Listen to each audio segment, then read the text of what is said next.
अस्सलामुअलैकुम वरहमतुल्लाहि वबरकातुहू।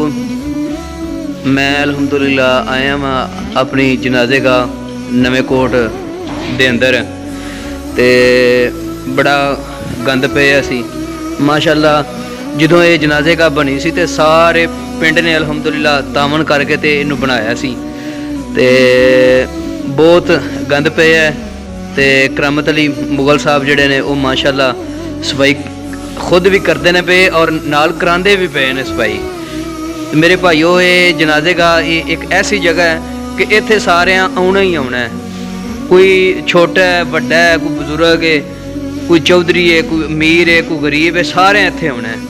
तो मेरे भाईओ सफाई होंदी है पई तो सारे अहबाब जिहड़े ने ना मस्जिदां हो गई या जनाजे गाह हो गए, ये जिहड़े नेकी दे काम ने जिमें ये साडा भाई लगा है इस नेकी दे काम में, इस तरह ही सारे भरा जिहड़े ने ना जज्बे दे नाल मुहब्बत दे नाल प्यार दे नाल जिस तरह ये लगा है अज ये करदा पे, चलो कोई हफ्ते बाद 15 दिनों बाद कोई और साडा भाई जिहड़ा वो आए आके इहदी घाह जिहड़ा है उहदी सफाई करे, जनाजे गाह दी सफाई करे। क्योंकि जदों सफाई होवेगी उतों कोई मेहमान आवेगा, जदों कोई जनाजा इत्थे किसी दा होवेगा, अल्लाह ताला सारिआं नूं जिंदगी दे, सेहत वाली, ईमान वाली, तंदुरुस्ती वाली।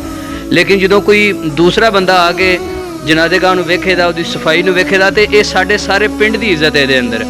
ते अल्लाह पाक सानूं सारिआं नूं नेकी दे कम्मां दे अंदर कम करन दी अल्लाह ताला तौफीक अता फरमाए जी।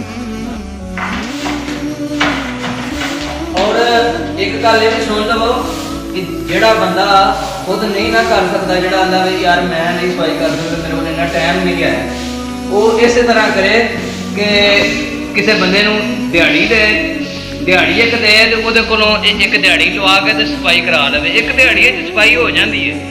इस वास्ते जिहड़ा बंदा खुद नहीं कर सकदा वो किसी नूं दिहाड़ी दे ते दिहाड़ी ते काम करवा लवे।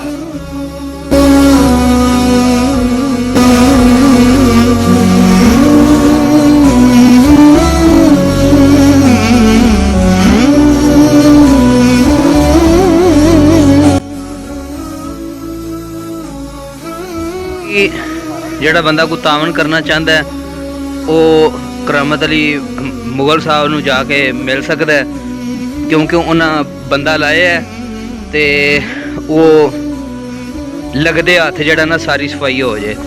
यकीन जानो बड़ी मेहनत दे नाल, बड़ी मुहब्बत दे नाल सारे इनू बनाया है, पौधे शौधे लाए ने।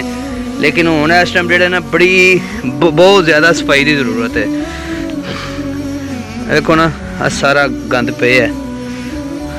ये कोई बंदा जिहड़ा है तावन करना चाहता है वो करामत अली मुगल दे नाल मुलाकात करे दुकान ते जाके, वो जे तावन करना चाहता है चलो एक होर बंदे नूं बंदा नाल ला के दो बंदे रल के जिहड़ा नाले जनाजे गाह दी सफाई करदे हैं ते नाले कब्रिस्तान दे अंदर जिहड़ा कोई गंद वगैरह पिया उहदी भी सफाई हो जाए।